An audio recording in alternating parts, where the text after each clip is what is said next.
தாவைக்காரங்களுக்கு எல்லாருக்கும் நான் சொல்றேன், அண்ணன் தம்பி எல்லாருக்கும் நம்ம தளபதியை யார் யார் நம்ம மதிக்கிறோமோ அவங்க எல்லாருமே சரி, ஒன்னே ஒண்ணு மட்டும் நம்ம தளபதிக்கோசம் செஞ்சா போதும்.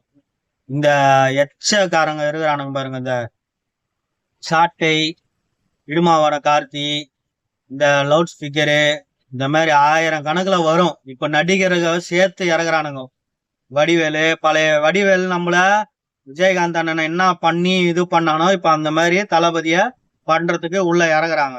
நம்ம வேலை என்னன்னா, தளபதி இவரு இந்த சாட்டை எச்சகல நாய் இருக்கிறான் பாருங்க, தளபதியை பத்தி பேசாதீங்க இனிமே அப்படின்னு சொல்லி அவங்க சீமான் அவங்க அண்ணன் சொல்லிட்டு போயிட்டாரு.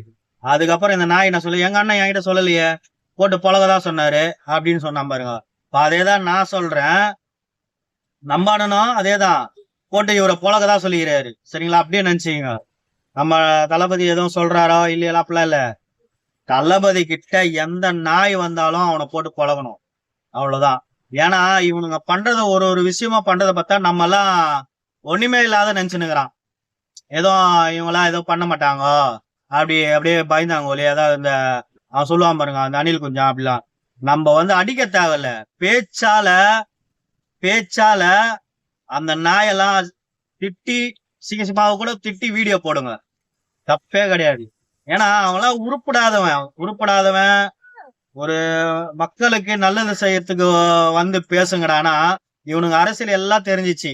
இப்ப இன்னும் நடிகர்களெல்லாம் வேற இறக்குறாங்க.